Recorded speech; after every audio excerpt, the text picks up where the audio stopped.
recording. Okay, good. I started recording. All right. So, um, project cost and procurement management, and in this we are going to look at 6 sessions. We look at what project cost management is. Then we look at the nature of project cost. When we talk about project costs, what are they? What are their categories or the types? Okay, then we look at the cost management process. Then for project funding, what are the sources of funding, or what are the various ways that projects can be funded? Then we proceed to project procurement management. Now, when you are doing project, we need to do certain procurement. How do we do procurement on project? Project comes with, we can't just say we are giving to one person, no. Sometimes it goes through competitive processes before we can now settle on the best contractor or supplier or consultant who is going to give us what we want, but at a cheaper rate. Okay, then we finalize this with procurement risk management. So let's delve into it and look at what we are going to do this week. Now, when we talk about project cost management, you know what cost is. When we talk about cost, you know what it is. Now, you've also, I know, heard that for every project, projects have certain constraints, right? They have, and as part of this constraint, budget is part, which you can call it cost. Time is one aspect of it. Quality, the scope of the project is also part. And yes, for a project, for every project, one constraint is cost. Cost is a major constraint and it must be effectively managed. So we need to put some cost management practices in place. And these cost management practices is what can make the project successful. Okay. Yeah. So in this cost management, how projects are managed, the cost of projects are managed emanate from its strategic goals. So the project organization strategic goals informs how they manage costs. So basically, when we talk about project cost management, we are looking at, or it involves that process of gathering information, cost estimation, allocating and controlling the cost of a project or the cost in a project. Okay, yes, just as you know about management, and you've learned that management have 4 functions, major functions, as planning, organizing, controlling, or leading, directing, and controlling. Similarly, we come here, we manage it. So in this management process, we plan and we do all those ones. We plan, we organize, we control, okay, we lead as to how cost must be done and all that. Okay, but it has to do with gathering information, which will let you plan, be able to plan, do a cost estimating, do allocating, and allocating has to do with more of organizing aspects of planning or management. The cost estimation, you are leading in how things must be done, controlling to know that what we are targeted to spend and our actuals are matching, okay, then you will be able to control it. So yes, that has to do with management. And for a project, project is not just one activity. There are phases of it. There are various tasks that are on every project. And each of these tasks will come with a cost estimation. These estimations put together gives us the overall budget of the project, and hence we need to manage this, okay, because it's a constraint that can affect the project. So it needs to be managed. Okay. We also say cost management allows the sponsors and other stakeholders to predict the expected expenses in order to mitigate the probabilities of going over budget in the project life cycle. We are managing the costs. It's true. We know who the sponsors are, project sponsors. We know them, those who are giving the money out. Then there's the stakeholders who are part of it. Okay, then they're able to predict the expenses in order to mitigate any probability. So cost management is good so that you'll be able to even determine, okay, or predict based on information that we gather in our environment, because projects are affected by some externalities, okay, some external factors, and all these must be put in place when we are planning in order to manage our costs. There are sources of project costs there. In order to be able to manage it, we need to look at this. And project costs are broadly categorized into labor costs, the cost of manpower or workers that you need on the work, on the job. So you need to look at the number of staff that are required, material costs, okay, those materials, those raw materials, either semi-finished goods, or the items you need, okay, in order to um, deal with the project. Service costs, you may need certain consultancy and certain services that will be provided, and you need to pay for it. Equipment and facility costs, the moment that you need to go and hire or rent or a lease agreement for some machinery, some equipment, okay, some facilities that you will need for it. And this is where project cost comes from. This is where these are sources of project costs. When we look at labor costs, like we said, it's basically associated with the people, the workers, the laborers, the skilled, whether skilled, semi-skilled, okay, or laborers. These people are involved in the project and each one have a role to play. So you need to decide on the number of personnel that need to employ on the project. Their wages or salaries, are they paid hourly rate or daily rate? Okay, if necessary. Of course. Of course, for skilled laborers and co, mm, there need to be some pension or health benefits. And if not just the semi-skilled or laborers, they should. For example, in a construction project, there are risks involved. The risk of falling, the risk of something, hazards, the risk of something falling on you, the risk of slipping. And these, you need to cater for all these costs. Should any of this happen, it comes in a health cost or health benefit. And this forms part of the cost of a project. Then the material cost to require some specific items, supplies, and this will be requested in order to complete the project tasks on time. So this material cost, basically it varies. It varies based on the scope of the project or the quality that the project is required. Okay. Then service cost has to do with the cost that is associated with um, recruiting consultants, experts, designers, okay, like the architect in a construction project, again, example, architects, they are going to draw the plan, the building plan and all that, right? You need some expertise in some aspects, okay? The engagement of subcontractors for the successful completion of the project. You need the services of these. And once they can provide you with those services, then you have to pay them. You will have to compensate them or give them what is due. And that becomes a service cost.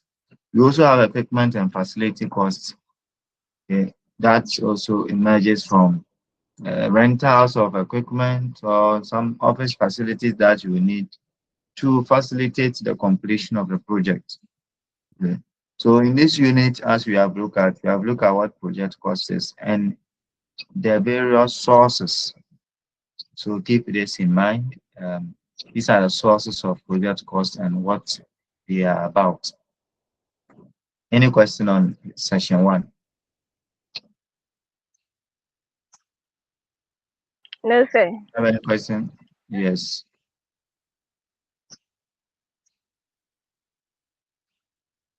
Is your hand up? Someone I heard say yes, sir. Any question? Who? Okay, let's proceed to session 2. So in session 2, we are going to look at the nature of project costs. But when we talk about the nature of project costs, now we are looking at what are the actual funds that we require to complete the project. Projects have phases, right? Yes. So in these phases of it, it comes with certain kind of costs. Okay, so every project has that, and hence we need to determine the specific project cost. We need to determine this specific cost. And for every project, the nature of project costs uh, comprises of the following, although there may be others as well. They are not limited to the following. One is direct costs, which is in every project, direct costs. These ones are costs that we can, okay, put um, or be able to identify that this cost or this amount is going to this specific thing. Okay. Yeah, so there are costs that are clearly assigned to an aspect of a project. So for example, labor costs. You know that it's associated with the workers of the project. So we are paying the workers, whether skilled, semi-skilled, laborers, okay, of the project. Then they say it's part of what direct costs. We can associate it with a particular thing on the project, particular component, cost component. Material costs, you can pinpoint, okay, you want to buy cement of how much, okay, we want to buy this, the office supplies, you can pinpoint, you can tell those that these are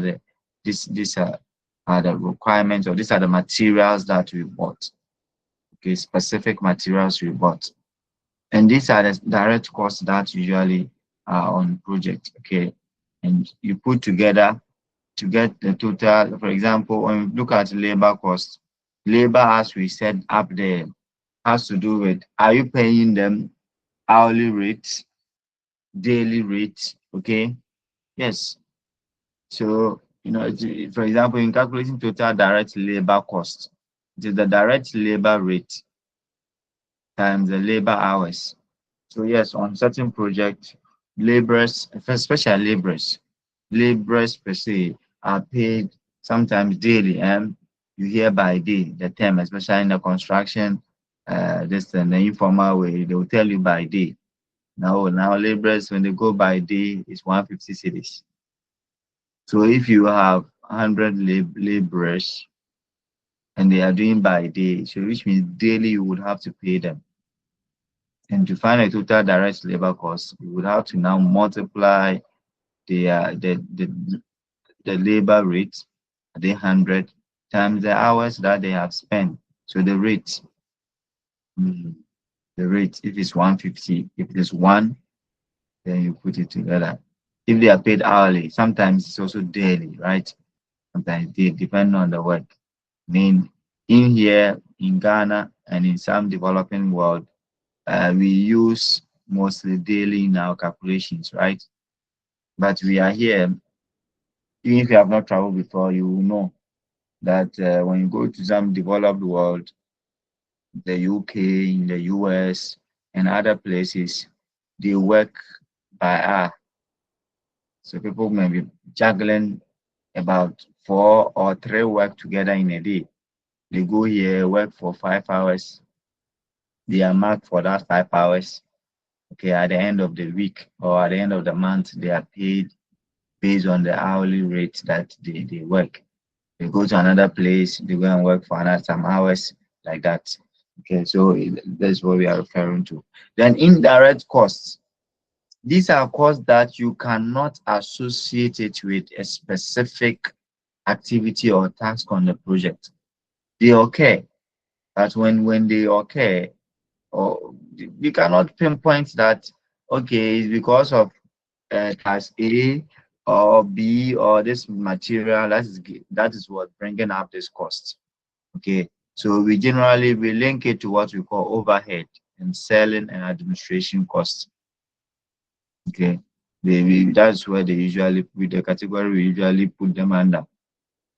They fall under overhead costs. So when you hear overhead costs, anytime you hear overhead costs are indirect costs. So for example, utilities, you're paying for water, light. I mean, water and light, you can associate it to a particular thing, right? All sorts of indirect materials, some materials that go into the production. Okay, for example, if you buy oil, or oil, what do you call greasing oil for machines, it's an indirect expense. Okay, and other materials that you may need. These ones are generally used by the project, used on the project, taxes, insurance, property, and repairs, right? Depreciation on equipment that you are using. You need to calculate depreciation for them and be taking those amounts down. Health and retirement benefit for labor force. This mostly affect the entirety of the project and hence return indirect cost. Okay. Yes. Advertising, shipping, salary, sales, secretarial support, sales commission. Okay. For example, these are examples of selling and administration costs, and they all form part of what indirect costs. These are example. The first one we look at the example of what overhead costs, then selling and administration, and these are all over indirect costs. Then we have a cost we call non-recurring costs. On projects, sometimes we buy some things just for once, then that is it. So we call it non-recurring costs. Okay.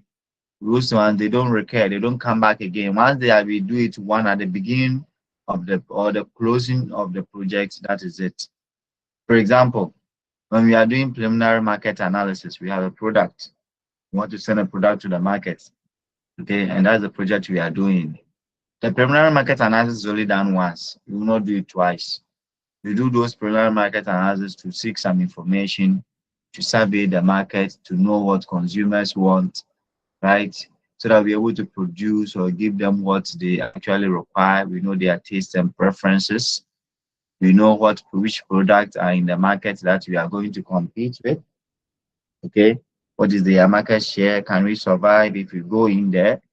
So this is done just once. Okay, this is done once. It's not recurring. Personnel training. Once in a while, you train the personnel mostly on a project, which is, let's say, short-lived. Beginning of the project, the personnel are trained, and that is it. Outplaced services. These are also amounts that are paid to employees. For example, employees who are paid by the employer to the employees. Let's say it's like a send-off payment, right? A send-off payment. You are done with what you are doing, and we are sending you off. Okay. Yeah, so those monies are just paid once, unlike salary, unlike wages that are recurring. These ones are what? Non-recurring. They are paid just once. So like I mentioned, recurring costs. These costs are continuous in nature. So along the project life cycle, these costs are going to be paid right from the start to the finish of the project. Labor costs, material costs, logistics, right? We will have to be moving, or we will need certain items, and those things comes in. Sales costs, these are all recurring costs because they are costs that are continuous.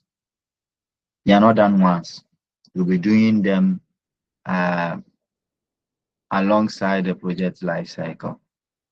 Another nature of cost we look at is the fixed cost.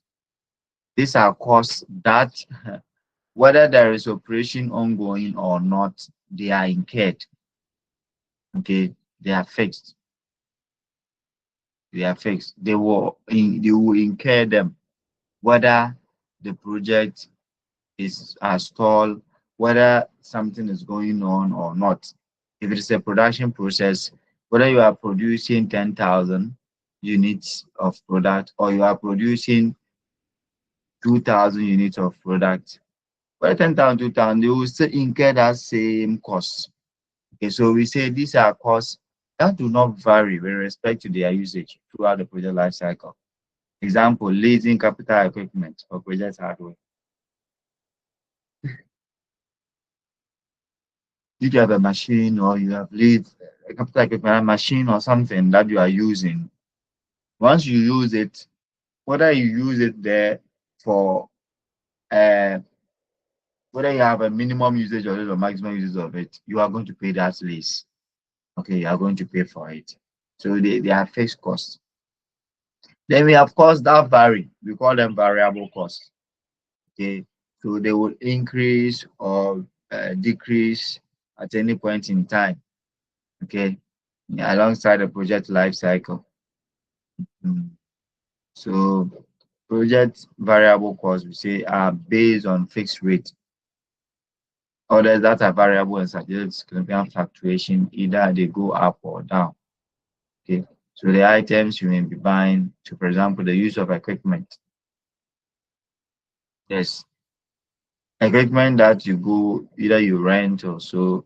Sometimes you may need more.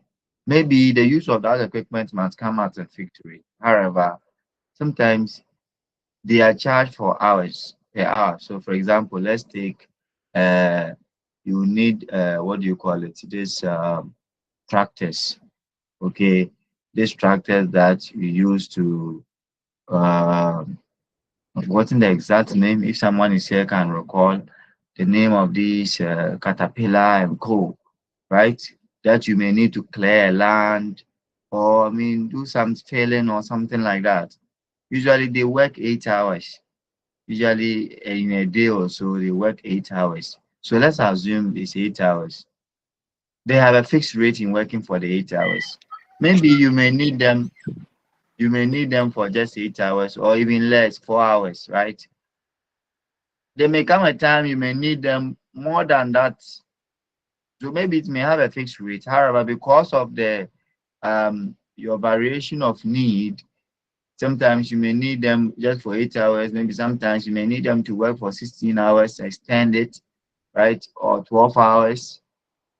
That will determine what the amount. And this is varies. Okay, same material costs. Depending on what we are doing, we may need more of something. And once we need more of it, it increases the cost. Then normal cost. We have some cost too on the project that we call it normal cost. Like in our routine things, there are some of the things that every day we do. So we say, oh, this one is normal. This one is normal. So they are routine. They are costs that are incurred just according to what you do. Mm? If always you are doing one particular something, it's something that you do based on your daily activity. For example, even transportation can be a normal cost to you. Because every day when you are going to work, you board this car and it's done every day. It's a routine, something you do in order for you to be able to get to the workplace, right? And to do what you want to do, it becomes a normal cost to you. Okay, it becomes a normal cost. So on project two, these are costs that are incurred in the routine processes that we do in order to complete the project according to the original plan schedule agreed by all stakeholders at the beginning of the project. These are costs that no matter we are going to incur them during the normal day-to-day activities of the project. We call them normal costs. On project two, there are times that we would want to do things and at a speed, right? At a speed other than maybe what we plan. Or sometimes due to some unforeseen circumstances or what we call a force majeure. Um, Force majeure basically is something that prevents a project from ongoing, which is not by the fault of any of the parties.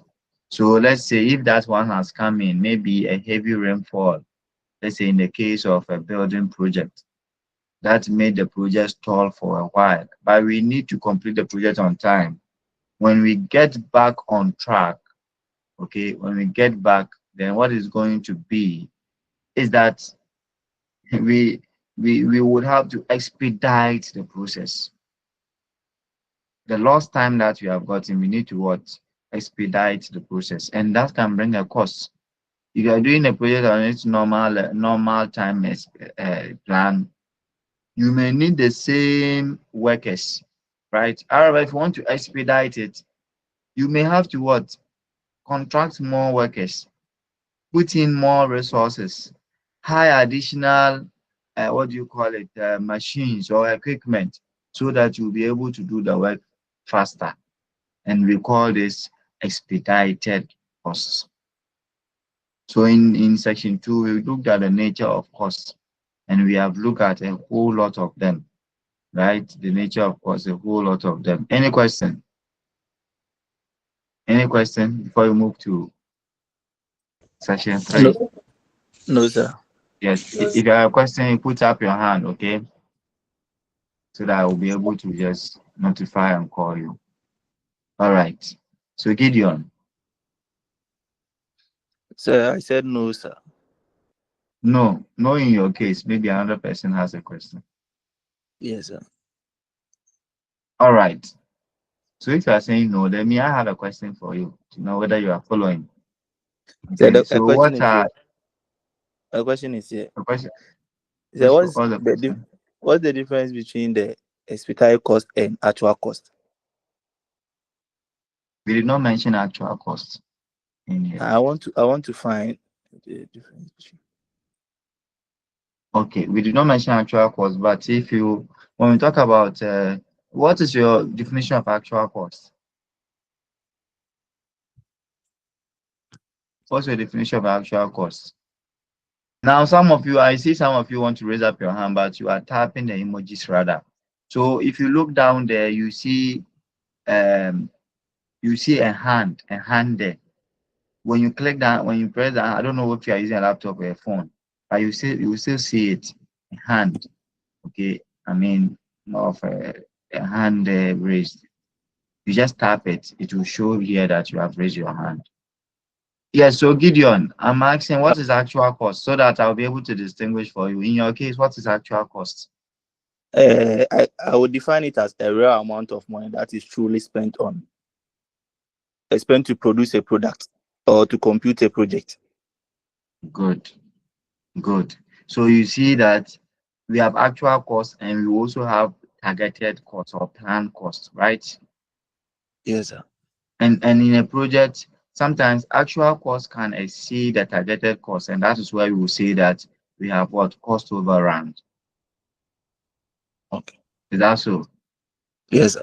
Do you understand that? And when Yeah. our actual cost is exceeding what we have planned and budgeted, then it means we have spent more than we were supposed to. If it is lower, then it means we are within the range we planned for. So mostly expedited costs are the costs that, like we mentioned, it comes about because we want to speed up things. And if you want to do things at a faster rate as we have planned, maybe sometimes we have lost some time, right? And we want to, the project is for 6 months, we need to finish it. We've lost about 2 weeks, 3 weeks. So we need to expedite.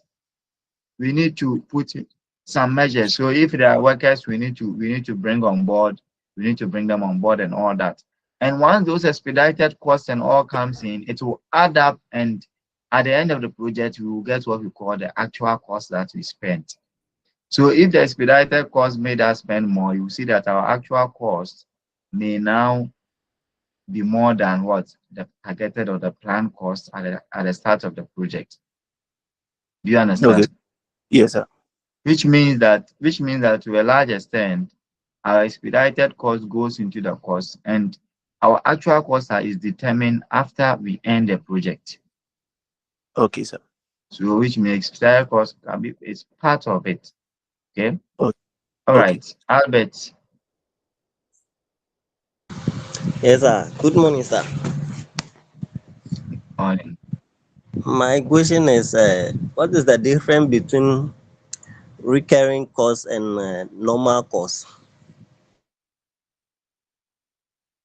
So we say normal costs are costs that we are routine costs. Okay.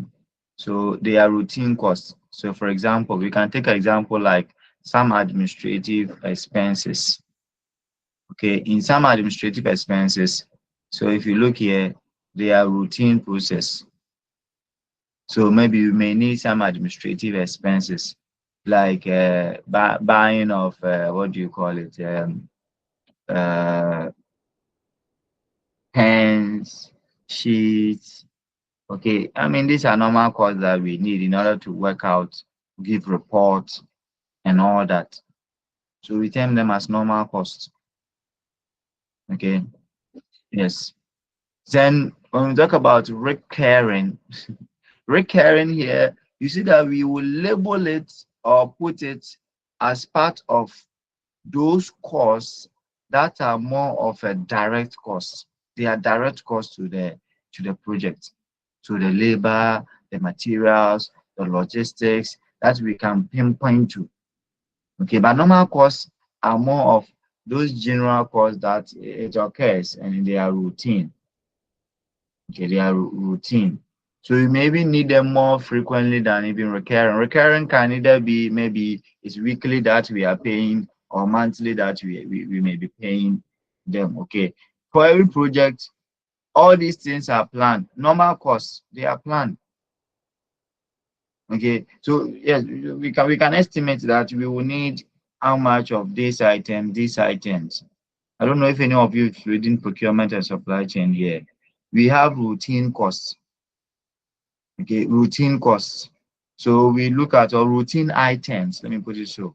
In Cadric matrix, we have routine items. These are day-to-day items that we buy. Okay, materials cannot be day-to-day. Most materials sometimes you buy them, stock them. Okay, labor is not a day-to-day something.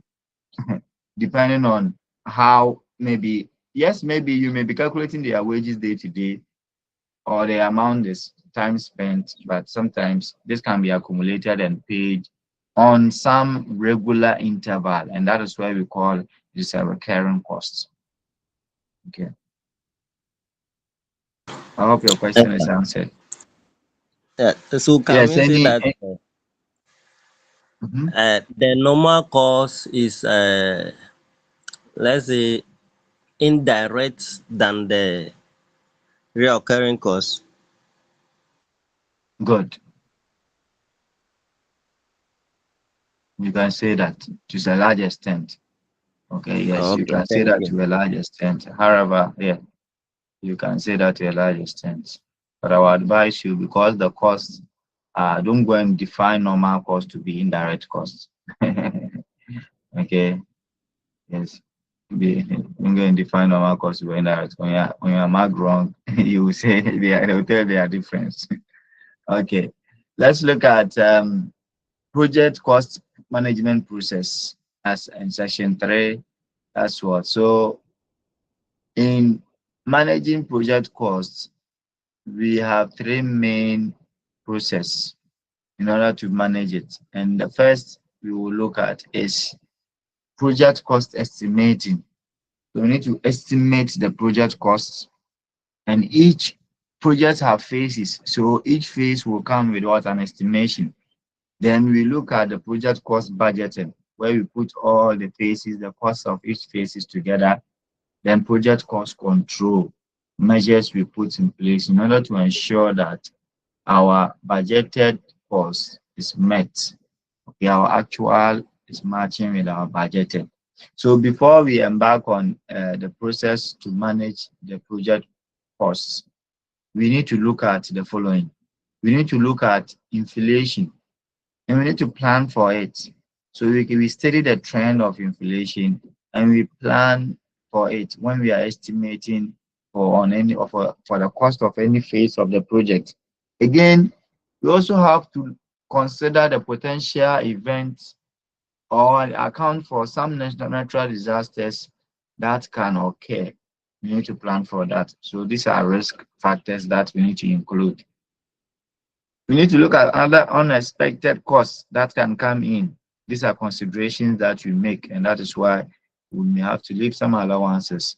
We need to track in real time, okay, then respond promptly. Track in real time. So as the course is ongoing, you need to do that. Then respond promptly to it whatsoever. And this all must be considered when we are embarking in cost management. So let's look at the process. The first is that we need to do project cost estimation. So we need to approximately know how much is the we need to we need for the project activities, okay, to be done or to be carried out. Okay, so we need to estimate that. So to ensure accurate project cost estimate levels, we say there is a need to cost out the project on a phase activity basis. Okay, phase activity basis. So for each activity, for each phase of the project, we need to assign some cost component to them. Break the project down by deliverables, milestones, by work packages. Okay, a work package. So okay, how much is going the tiling going to cost? Painting, right? I mean, these are work packages. You need to decide on the various work packages and milestones. How much of them you break them down? You don't put everything together. Okay, so how much of this you put them the roofing, the woods we need, the roofing sheets, how much is it going to cost? That then we are going to get. So each of the components or phase of the project will have its cost. So it is good to say, for example, rather than to attempt to create a cost estimate for completing building a three-bedroom house, it will be more accurate to first identify the cost to complete the acquisition of the piece of land. So that becomes a phase. Building plan design, architecture becomes a phase. Foundation, the building itself, the roofing cost. Okay, these are the components or phases of the project that we need to decide. And for each phase, they will have components, and those components put together will give you your estimation. Roofing, right? Building. There are lots of components that will come together, materials, labors, and others that will come together to form that estimation. And we need to be able to develop these cost estimates. Okay. So, for example, we will need, like we say, resources that will be used by the project. So on all these ones, you will need labor, materials, equipment, services, facilities, and this forms part in deciding the way or estimating the cost component for each phase. Then after we have done this,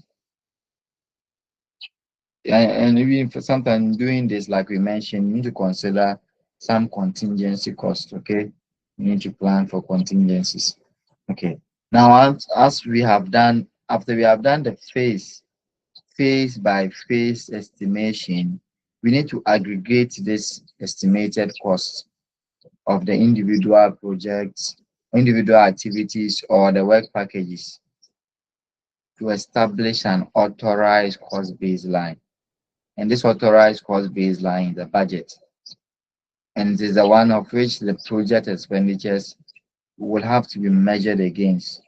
So you have a budget with a cost component aggregated in there. In the budget, we can see that, okay, roofing was planned, we plan to use say 100,000 for roofing. We plan to use this amount for building. We plan to use this amount for foundation. So is there? And we can now, based on what we do, measure against that. Okay. And that form the cost baseline that we would have to conform to. So yes, it's very important that we do that. Okay. So you say it is important to note that change in project scope will require modification of approved budget and cost baselines. Anytime a project scope, the scope of project If you are building a 3 classroom block and it's now 5 classroom block, the scope has changed. Or if it is reduced to a 2 classroom block, the scope has changed, and this scope is going to affect the budget, and hence we need to work. So if you see a diagram here, every project has a timeline, right? The budget is up there, so this cost baseline. So each phase will have that. Then you put together, then we get to what the budget. Then we have project cost control. So we talk about 3 things: cost estimation or project cost estimation, project budgeting. Okay, as we mentioned, we just did here the cost budgeting. Then we have the cost control. Keenly, you see, I mean, we say this is a process. In the first stage, we said that we make estimation of each phase of the project. Now we come and aggregate them to get a budget. And we are saying that you would have to be able to, the budget will serve as something that we will have to measure the cost of each phase against. But how can we do that? We can do that when we do project cost control. Okay, we monitor the status of the project to update the project cost and manage the changes to the cost baseline. That is what project cost control is about. Monitoring the status of the project. You monitor it. The project might have passed through several phases.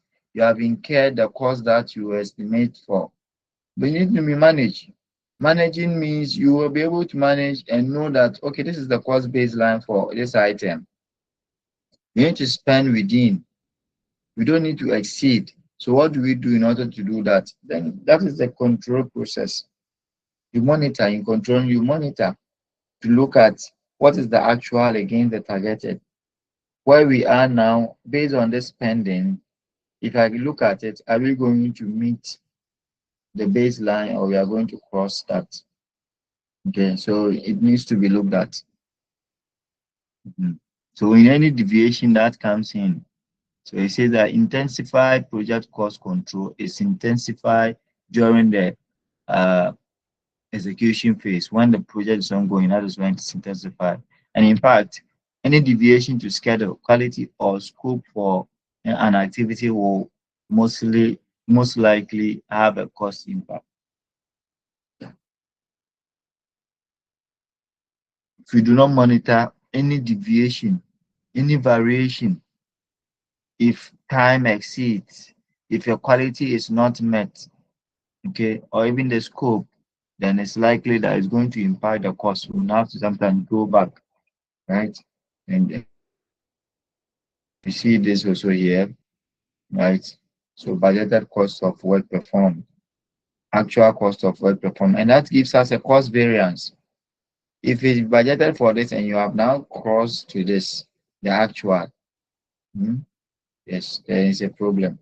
But you estimated or budgeted for this. Now this becomes a difference in cost overruns, right? Mhm.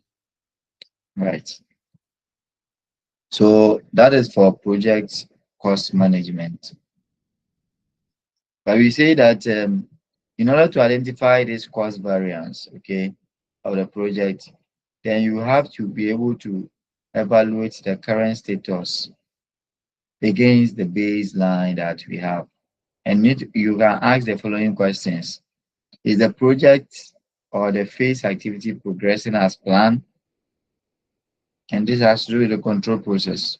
You need to ask, what we plan, is that what is being done? Is the project phase or is project or phase activity meeting the quality target? Okay, are projects or phase activity cost as planned? Okay, so this helps us to determine that. Okay, so that brings us to the end of session 3. Any question on that, on the process, cost estimation, cost budgeting, project cost budgeting, and project cost control? Okay. So we go to section 4. There's no question. Okay. I have a question for you. So someone should summarize it before we go. No, that's how my class is. I want to engage in class. So, and I know you are engaging. So yes, um, quickly, when we talk about project, the process, what are they? And in summary, what does this component means?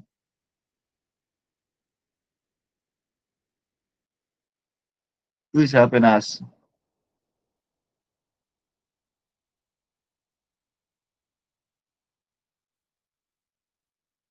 Any hand?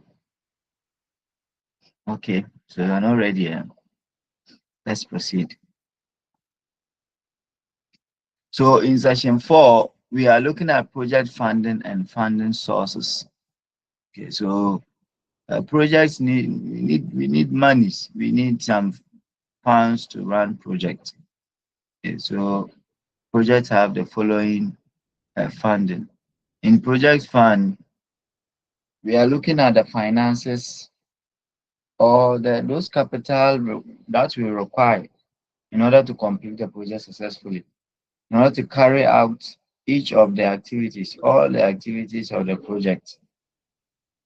Okay, and in order to be able to do these activities, we need resources. These resources must be funded. Okay, yes, there must be allocation of funds in order to get these resources, and projects must be funded, be provided funded. However, this funding have come from various sources.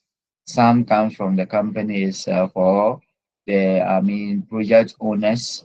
Some of these sources come from third parties, okay, the private individuals.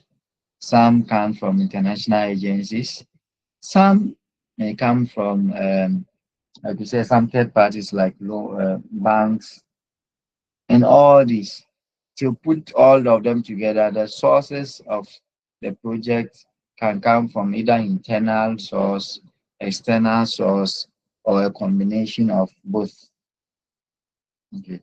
When we talk about internal source of funding, the internal source of funding has to do with the funding that comes from mostly the project owner, right? So they have planned, they have make reserves for some expenditure. So the internal funding comes from the reserves that are already allocated to operational expenditure or capital expenditure. The project owners or the company or the organization must make plans for this or make allocation for such capital expenditure, operational expenditure. So it says that in the normal business plan cycle, internal funds are distributed across different subsidiaries, regional or departmental budgets. Okay, so for each, if the business has subsidiaries, it has regional or departmental budget. The funds basically for projects are so they are distributed across that so that each department have a budget that they bring. Okay, yes, and a project may be funded from one or more of these budgets. Mhm. And so we have, in for every company, that's how it is. We have various sessions in their budget that they come, and they have funds to finance those budgets, either from the regional level or from a department level or a subsidiary level. So the total internal funding for organization initiative is limited. So conditions are typically attached to when funds can be committed. An organization business planning cycle, most notably its financial year and quarters, is likely to be a major factor in determining when funds are available. As businesses run, okay, Based on what they do, they can tell you that funds are provided annually, funds are provided semi-annually, funds are available what quarterly. Okay. And it's based on what they do, they put those funds together. So internal funds are many. What we are saying is that they are funds that comes from the business. Okay, that comes from the project owners, the organizations themselves. Some may call it IGF, internal generated funds, especially when you go to certain places. So these are funds that are brought about or that comes about um, from the organization. They emerge or they come from the organization or the project owners.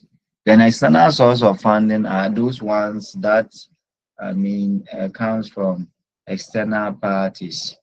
Okay, it can be in the form of a bank overdraft from their bank, okay, or capital that they secure, maybe from shareholders due to their right issues, right? Yes, companies may float shares or others to buy the shares. And there are points that they will may also based on the shares of the shareholders, they will have right issue where they release more share for them to buy and increase their share.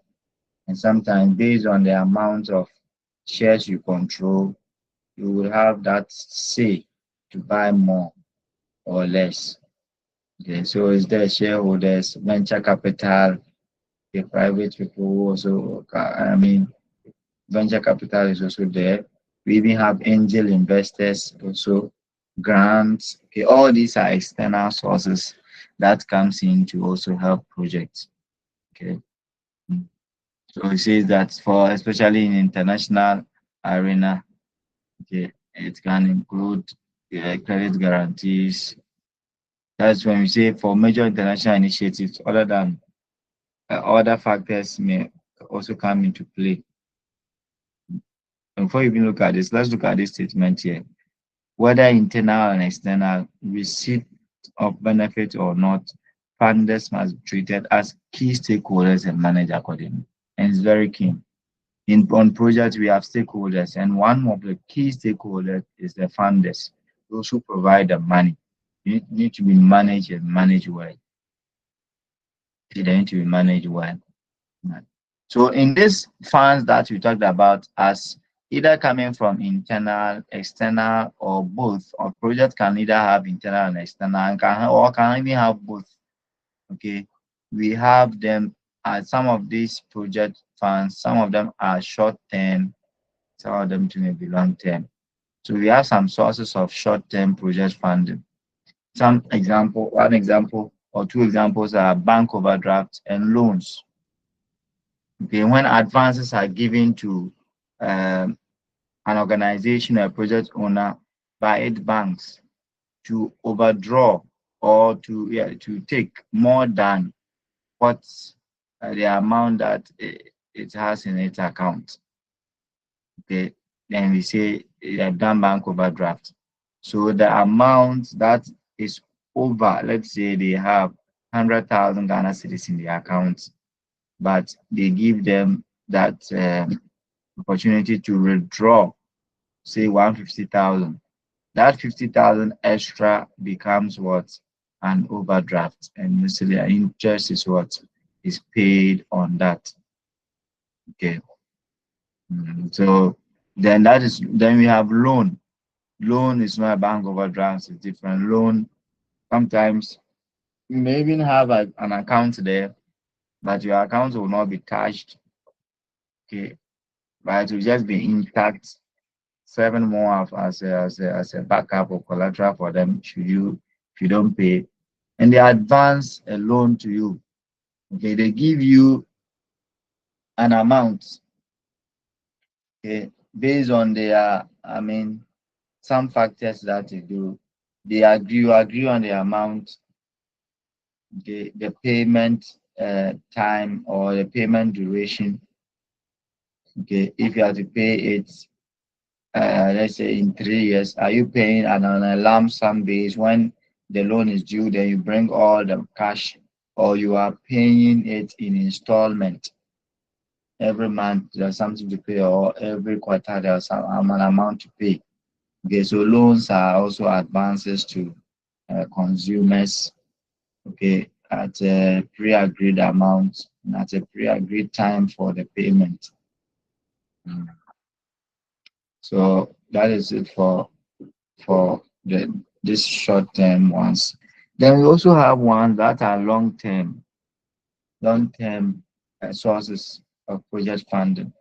So sale and lease back example is an example of it. When you look at it, sale and lease back, loan capital debentures, right?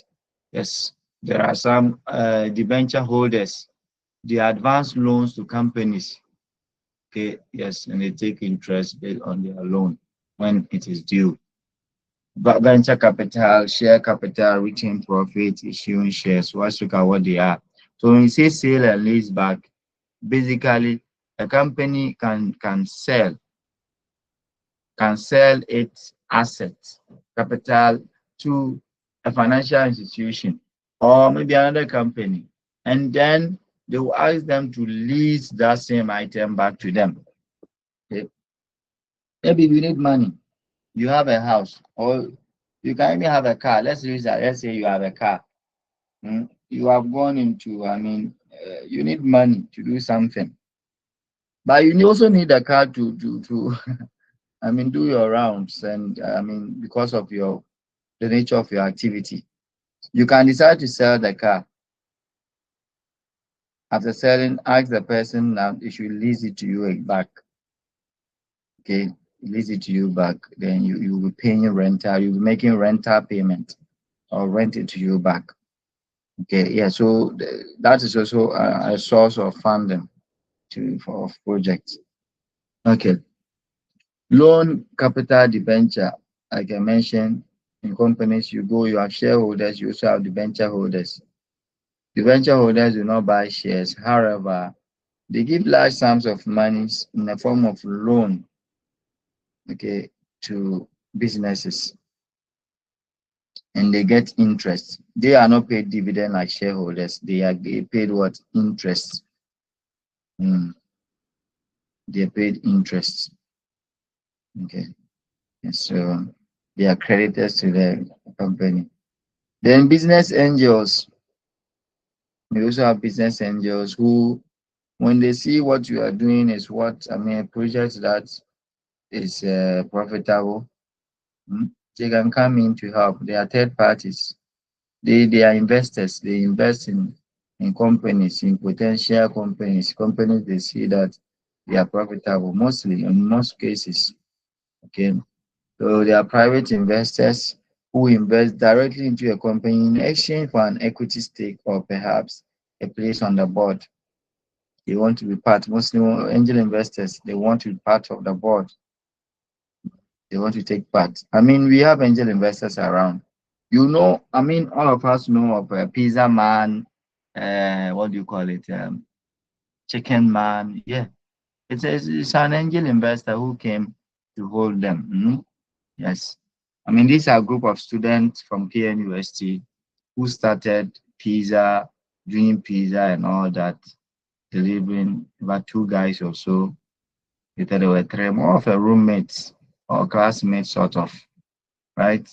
Yes. And later an angel investor, the person of this man is a Bills, the man who owned that company, Bills Bank, or is it investment, right? So the angel investment, you see so many businesses, if they see potential in it, that is what these private investors do. They form part of it. The angel investors will want to be part of it. They don't want to put their monies in projects that they or things that they can't take decision, because when they come they invest hugely. They invest in huge amounts of money, and they would want to take part in directing how those monies are used and how the business is grown. Okay. Then we have venture capital. So we have also those venture capitalists that usually they say they offer much more funds to companies that than other financial institutions, okay, may do. When you are taking money from financial institutions, you know that they are too risky. They are risky. But for venture capital, it's not so. Okay, they do that. They give those funds in exchange of their capital. They to get an equity share or also be involved in a strategic level. Okay, they also they are like any investor, but they are a bit different. Okay, yes, they are different. Mm. So when they do that, they ask for a share, venture capital. They provide those one they ask for a share of that. And their prime aim is to increase the value of their shares so as they can sell them at a profit. So venture capital mostly when they come, they don't come to stay, right? Yes, they don't come to stay. They provide the funds and at a point in time they may sell their shares and leave when the business grow. Mm, the business grow. So it is so. It is so. And that is why people can take up some go into some market. Even two companies can go into some market, contribute, take advantage of the market or do whatsoever and they go. Okay. Then share capital. Basically, these are companies also share. They sell shares. Okay. They sell shares. It's another source of funding. So they raise capital or money through the share. They sell share basically means shares selling some ownership. Okay. Mhm. They make people come in to be owners. So when you buy a share of the company, then you become an owner and you will now um,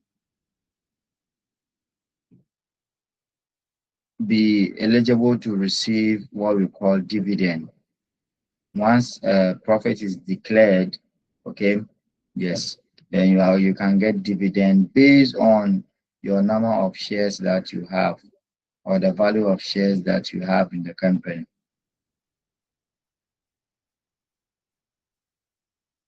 So it goes on to explain these kind of shares that you have in there. The one you did in business law. Okay. So ordinary shares, they are shares that are held by owners of the business who have the right to share of the company profit through dividend. So we have ordinary shareholders who contribute. So the shares you can either buy an ordinary share or buy a preference share. If you buy an ordinary share, you become an ordinary shareholder and you are entitled to getting a dividend when profit is declared, right? You get a dividend. So we say the ordinary shares, they are held by the owners of the business who have right to a share of the company profit through dividend. But this may vary, okay, which vary in value depending on performance. So those who own the business, they are part of the business. They are mostly part of the day-to-day activity of the business. However, they have a share in it, so that they are the ordinary shareholders and they are owners of the company. So as owners of the company, they have voting rights.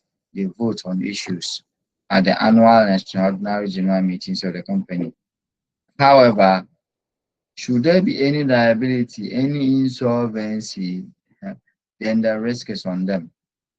Okay, the risk is on them. So anyone who owns ordinary shares has that liability. Its liability is not limited. It's not limited to only their share. Okay, and mostly what it has to do with that. So it can affect their share, take away their share when the liability comes. So like it says, the company is insolvent and are therefore accepting that a level of risk with their investment. Then we have other group, we call them preference shareholders. Okay, their risk is less than the ordinary shareholders. Yes. So for these preference shareholders, they are not owners of the company. Ordinary shareholders are rather owners of the company. What they do is that they offer a guaranteed dividend. They offer a guaranteed dividend, although it may be less than what is received by the ordinary shareholders. Okay. And they have limited voting rights because preference shareholders, they don't take day-to-day activity, they don't take part of the day-to-day activity of the business. They come and put in the money, buy the shares, and they go and sit there somewhere waiting for what dividend to be paid. Okay, they don't take active part of the operational activities of the company.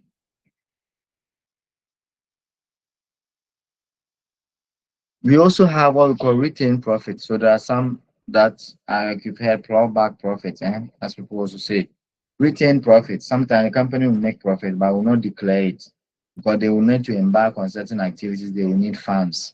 So another way of generating funds is that they retain the profit and use those profits to um, finance certain things that they would want to do. Okay.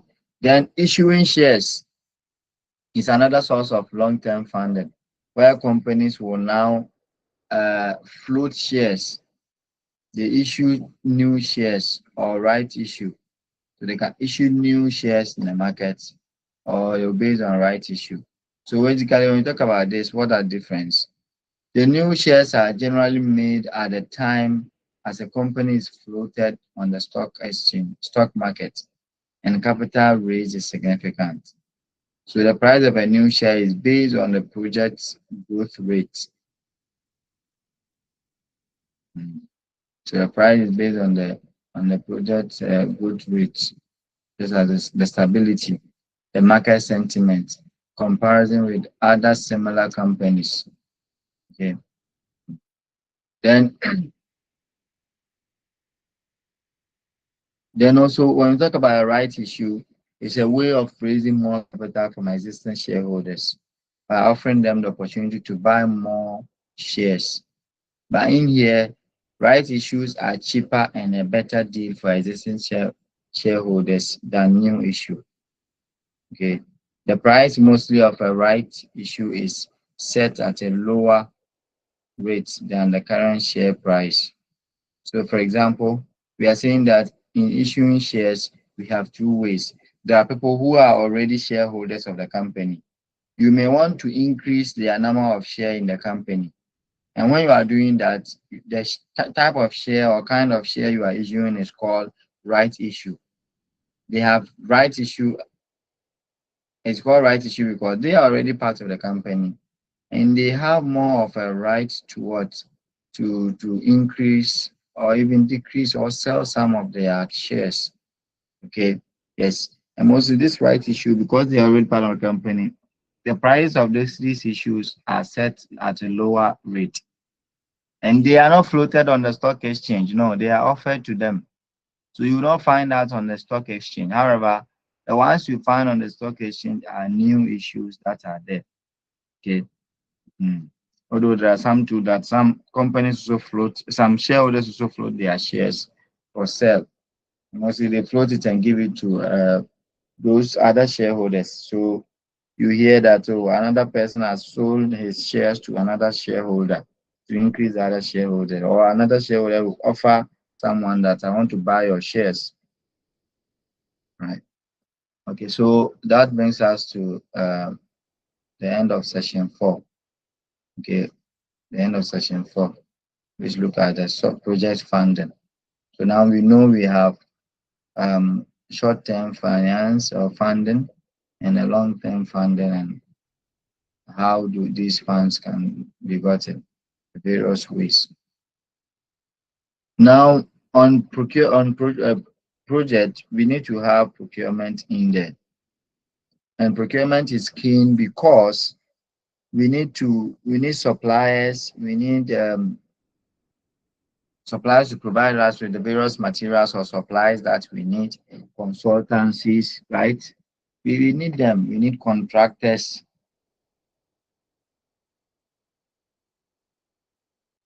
on project. So depending on the nature of the project, you need these people. So we talk about project procurement management. It is the process that is undertaken to acquire all the required goods and services from different sources outside the company, outside the organization, in order to be successful in meeting the goals of a particular project. When we do these activities, okay, we undertake certain activities to acquire goods and services in order to ensure that the project meets its goal. Then we say what we are doing is called project procurement, project procurement management. Okay, we do that. That is what it's called. So it is a key part of project management. Mm. And in this instance, project procurement management, we have also a procurement process. Remember, we are saying that it's acquiring the required goods and services. Okay, and in procurement, that is what it's about. Procurement has to do with acquiring goods, services, and even works. Okay, and even works in order to fulfill the needs of the company, and in this case, the goals of the project. So there are procurement process. In procuring, we have processes that you need to follow. We have stages, we have steps that need to follow to ensure that, and these steps are to follow to ensure that the right thing is done, to ensure that we purchase what we want to purchase. So the project procurement process is the method used by organizations to establish a formal business relationship with the organization purchasing department and external suppliers. Okay, so it's a process that is used to be able to establish a formal way of doing something, formal business relationships with suppliers, contractors, consultants. So the purchasing departments or the procurement department of a company establish relationship with these external suppliers, okay, with these external suppliers, contractors, or consultants. And in doing so, the relationship serves as a basis for the organization to be able to order, receive, review, and approve all procurement items that are necessary for executing the project. For executing the project. And once these processes are put in place, it ensures that there's timely delivery of the purchase materials. Okay, they are brought in accordance to the specifications and the requirements. Okay, that was set out by the procurement department. So in procurement processes, there are various stages. Project procurement project, various stages. Let's quickly go through them. So we have the planning stage. For every procurement, there's procurement planning. Okay, there's procurement planning. It is very important for example, on a project where we have various phases, we need to be able to identify the needs of each of the phases of the project. It's very important that we identify that need. Okay, we need to plan, and by planning, the first starting is to identify what we need. What do we need on the project? Then now we come and consider whether we procure it or we do it ourselves. Okay, if you want to procure it, then how do we procure it? What do we procure? How much do we procure or buy? And when do we procure it? These are things that we need to do in the planning stage. Okay, so when the project obtains products and services from outside the formal organization, then we say the process from solicitation planning through contract closeout we perform once for each product or service item. Okay, and this talks about the next processes that we are going to go through. But basically, when we talk about planning, as you said, we identify the need. Okay, yes, and in identifying the need, we look at how to procure it, what are we going to procure, how to procure it, how much to procure, and all that. So we establish this. Okay, we establish this. The planning goes further to even look at what markets, what are the products or services that are available in the marketplace. Who are we going to buy from? What terms and conditions? So it's at the planning stage that we need to state those terms and conditions and all that. Okay, yes, make certain agreement, and it really helps the organization. Okay, so when the organization also finally decide to buy, then they need to make they have to consider the contract type. So contract type also comes in here. So procurement planning deals with a lot. Sometimes what you want to buy, you can make it within, but maybe you would want to outsource or buy. So make or buy decision. This is the point we make it. What contract type do we go in? Do we go to a fixed cost contract where when we decide the price today, the price is not going to change? Okay, the price of the contract we have decided today, whether it escalates or it reduces, that is the what we are going to pay. Or we are looking at one that when anything comes in and it varies, we are going to pay them the amount they use, not the one that we decided mostly, but the amount that the project costs. That is what we pay to your contractor, cost reimbursable contract. Or we are looking at youth price. Okay, so we have that. So when sorry.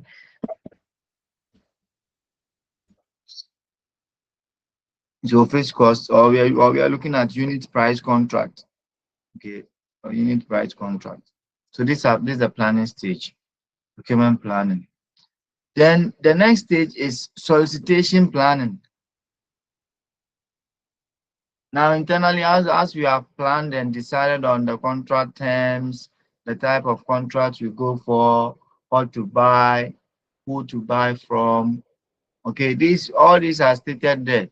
The who to buy from gives us that, or the supplier should be of this type or that type. Then solicitation planning this is the stage that we start to implement what we have planned.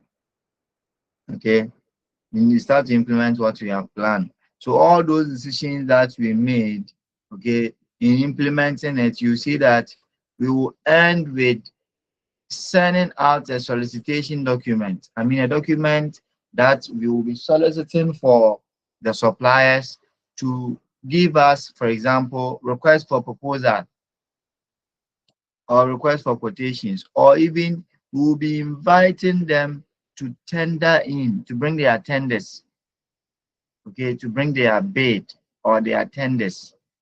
So potential suppliers would have to do that. And that is solicitation plan. So we say that these forms or documents are normally standardized by organizations so that organizations that do substantial amounts of procurement. The standardized document may include, so we have standard contract, standard description of procurement items, or standardized versions of all or part of the needed bid document. And procurement documents are used to solicit proposals from prospective or sellers. So the terms bid and quotation are generally used when the source selection decision will be price driven. And mostly that's why we use that. While the term proposal is generally used when non-financial considerations such as technical skills or approaches are paramount. So in the solicitation document, we can either use bid, quotations, okay, tender or bid. They are the same. Usually when we are dealing with price competition, what we are doing is based on price. There are suppliers in the market, contractors in the market So it's a competitive process based on price. If you can offer two or three, we have about them, they can offer us the same thing. Then we look out for a bid or a quotation that is offering us the same quality we need, but what? At a cheaper rate. At a cheaper rate. We will not compromise on quality here, no. But you can give me quality A, another person can give me the same quality A, but at a cheaper rate. Then we go for it. However, when we talk about proposals, mostly there are non-financial terms in there. We don't base on price. Maybe the project requires some technicalities, some expertise that if you base on price, we are not going to, get what we want. Okay. Yeah. So that is the solicitation planning. So it involves all this. Then once we have planned the solicitation, whether we are using a request for proposal, we are using a request for quotation. Okay. Once we have done this, then we do the solicitation itself. Remember, there's solicitation plan and we plan for it. Then we do the solicitations. The solicitation itself is when we are now asking for the suppliers to bring their information or we are obtaining information from them based on the plan that we have done, whether we are doing a proposal, okay, which may be more of it's not a non-financial criteria or base we are looking at, or we are doing a quotation or a bid which is a financial. We roll it out here to get the information or to get the prospective suppliers. So we look through them, those who mix that, and we go for them. Okay, go for them. So at the solicitation stage, the organization must thoroughly evaluate prospective suppliers or sellers based on the available information that you get, the expertise and the experience. So based on experience, expert advice, we do that.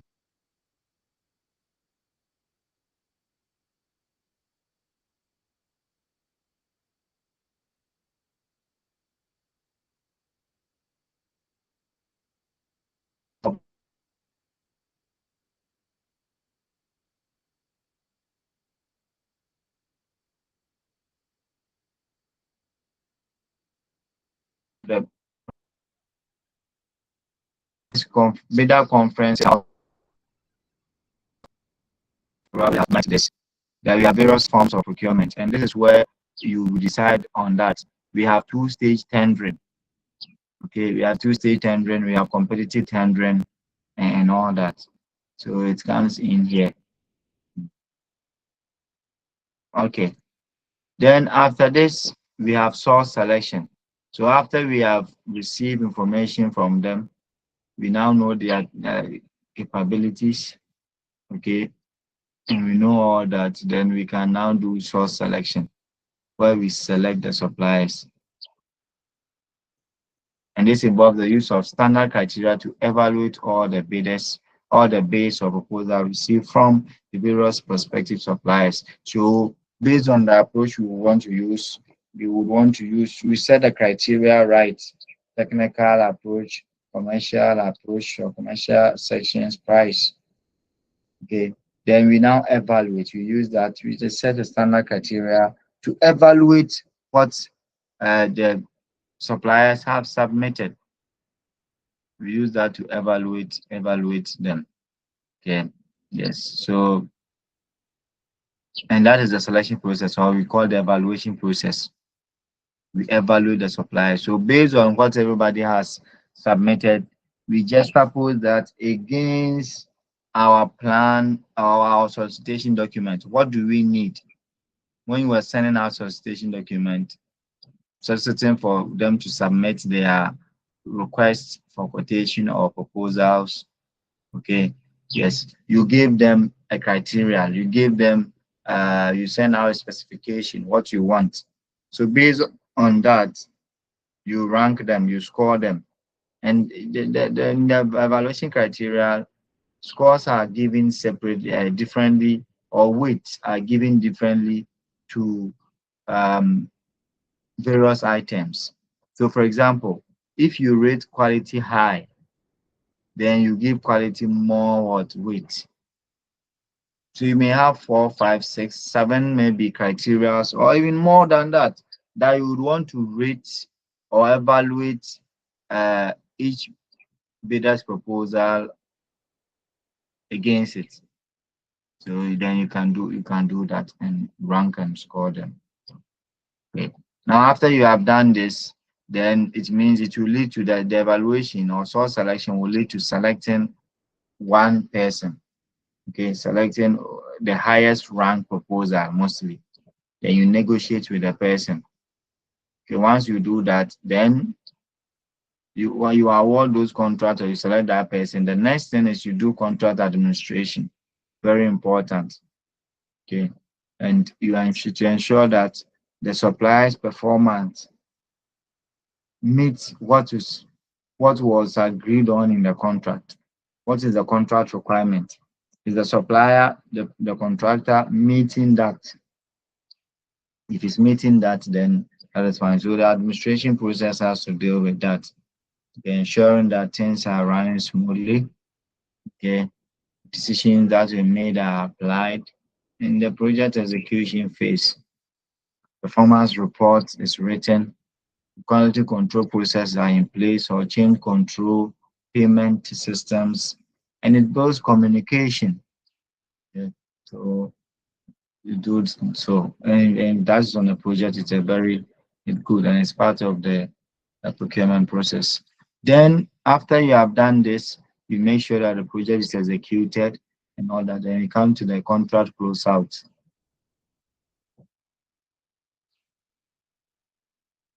So at this stage, we are done. The procurement of that particular project, we are done. So we are going to terminate it. Yes. So we say procurements are closed when the contract is completed or when the contract is terminated before the work is completed due to specific reasons. So it can be that we are done with the contract, or sometimes on the way before the contract is completed, due to some reasons, the project cannot be said that we've closed it out, we've stopped, okay, we've stopped, or we terminate the contract. And you will see that in public procurement, especially in public sector projects, see that, oh, they've terminated the contractors, maybe something has happened. Sometimes new government comes in and that is it, they terminate, okay. So it is an aspect of it. Or sometimes something has happened, okay, maybe there are no more funds to sponsor the project, and although there are so many reasons that can cause a project to be terminated before it is even completed. But the closeout also has to do with sometimes the project is completed and there's closeout and a handover that is done. All right, so that is section 5. In the last section, we are going to look at procurement risk management. So as we undertake this procurement on a project, there are some risks that we would have to look at. We would have to consider. Okay.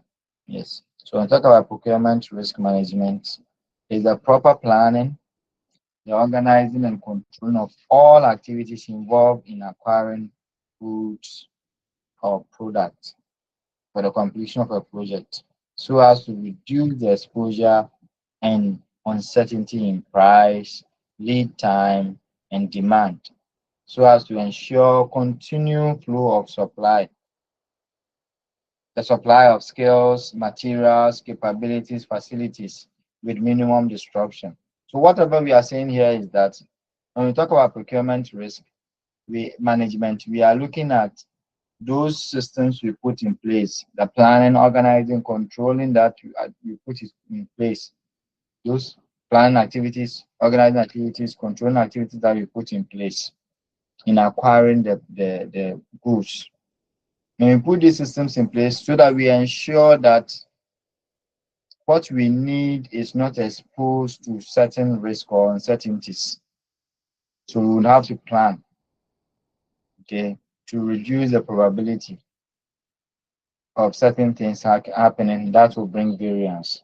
So procurement risk is the probability of variance associated with supply disruption, in which its outcomes result in the inability of the purchasing firm to meet consumer demand or cause threat to the subsequent process in the supply chain operation. So we want to put in systems in place, plan, organize, and control the activities that are involved in acquiring goods, such that we do not face certain risks, such as supply failure, the ability of the supplier to be disrupted and not being able to supply what we need. That is a major issue. When it does happen, it will affect the project entirely. So we want to do away with that risk component of supply disruption. So we need to put certain things in place. Okay. Yes, in order to do that. And once we are doing that, then we are saying we are managing the procurement. Yeah. However, there are some risks that we would have to look at, and this risk can affect the procurement. So let's look at some of the classification of procurement risk management. In here, in this model, we are looking at 5 of them, the 5 main risks that occur in procurement process. We have demand fluctuation.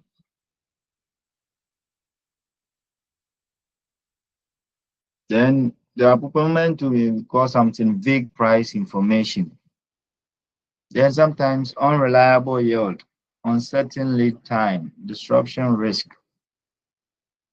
So demand fluctuations, yeah, demand fluctuations is highly probable due to some numerous factors that can affect or influence demand to either be lesser or higher. Okay, yes. So we are procuring. In procurement, I mean, you are dealing with quantities, right? So if there's that fluctuations and you will not be able to decide well, you may end up buying less or buying more. Okay.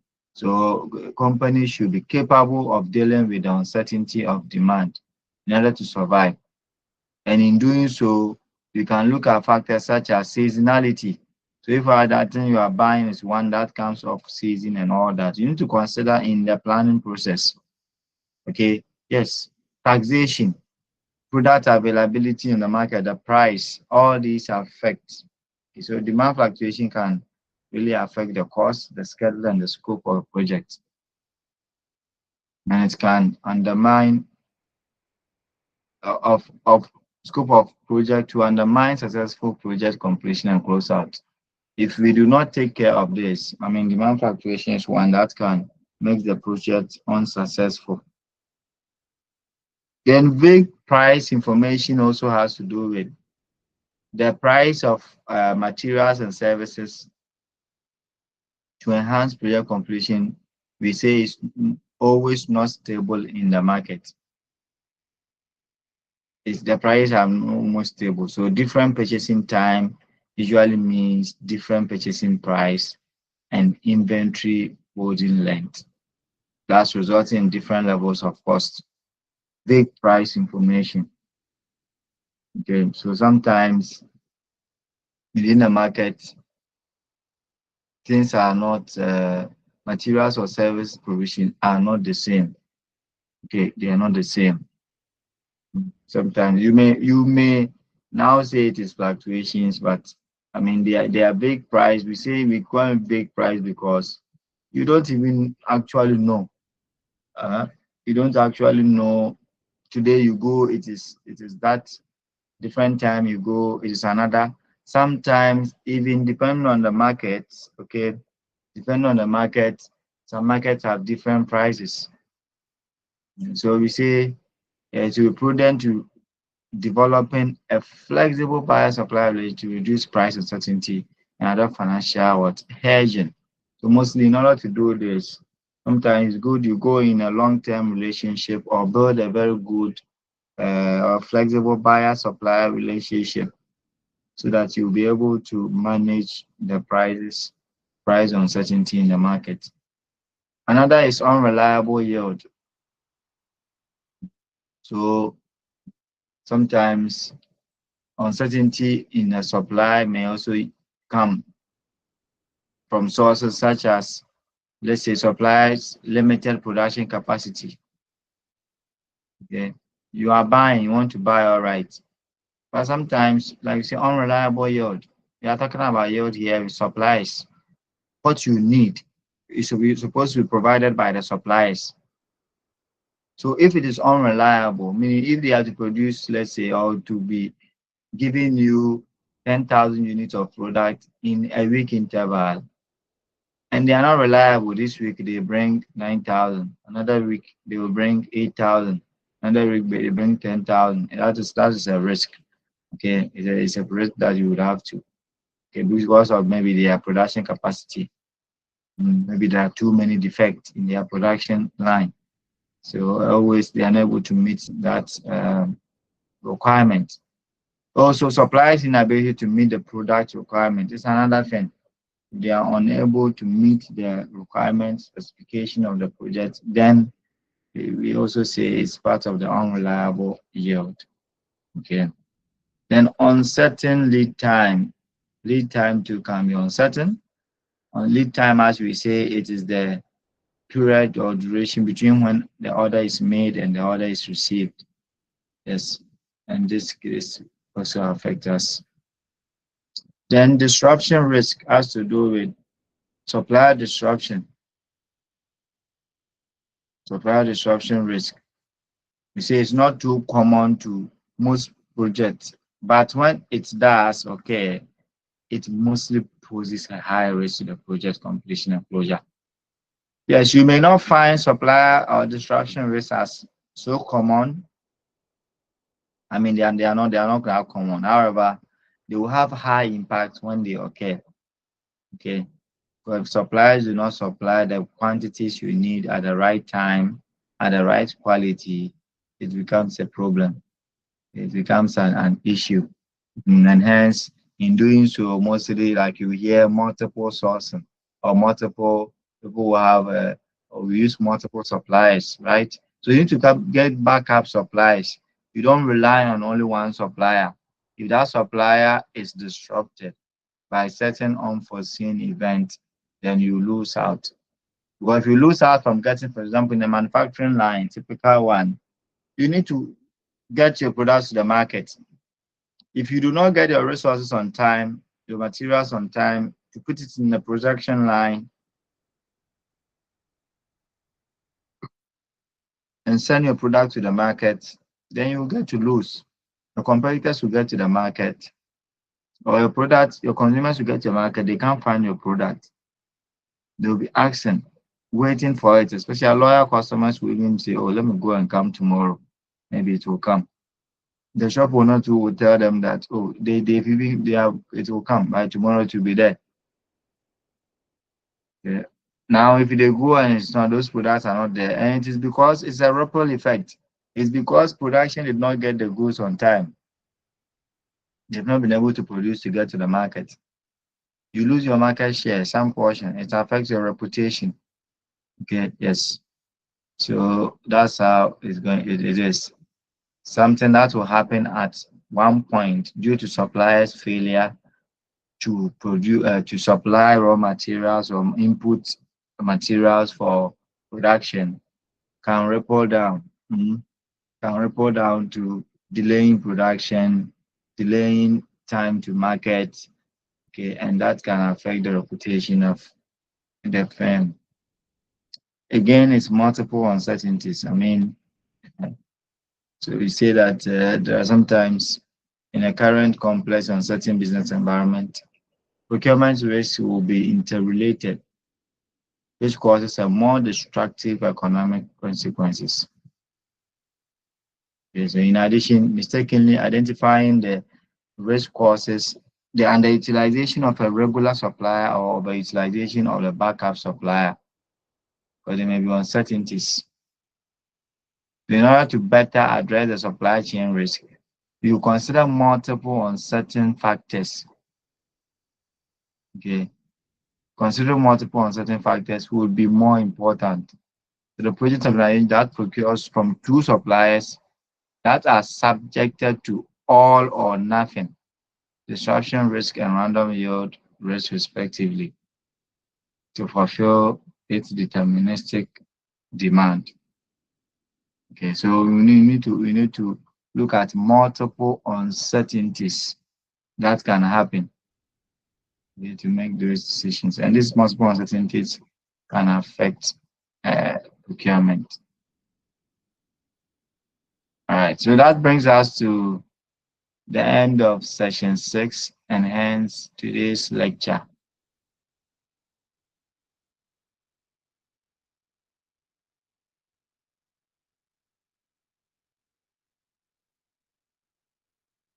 Okay, so any contribution, question?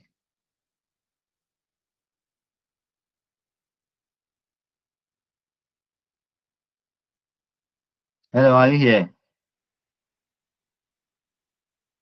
We are there, sir. Okay, No question. that's fine. So if there's no any question, then we call it a day. Okay, sir. Hopefully next week.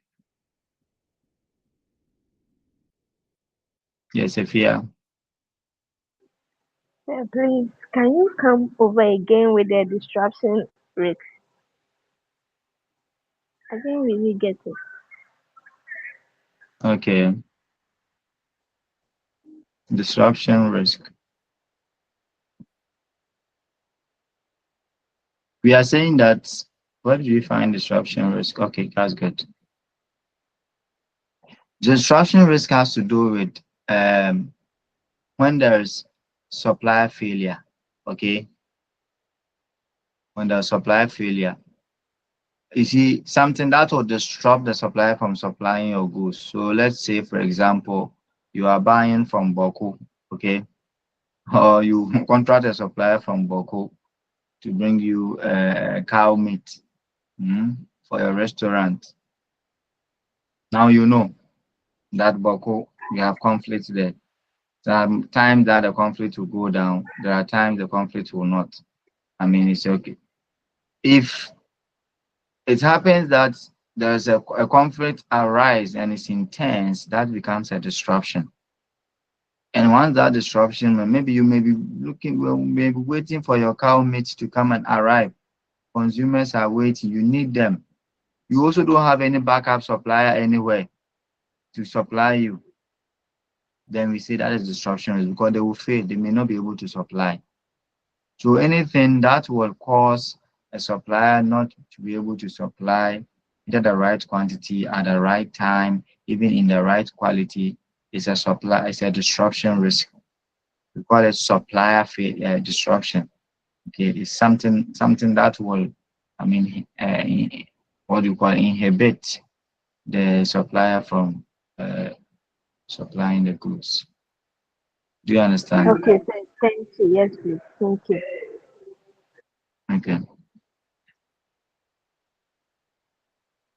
So it can be natural disasters that can occur, okay, or any other thing that can inhibit the supplier from supplying the goods on time or at the right quality or at the right quantity. Okay.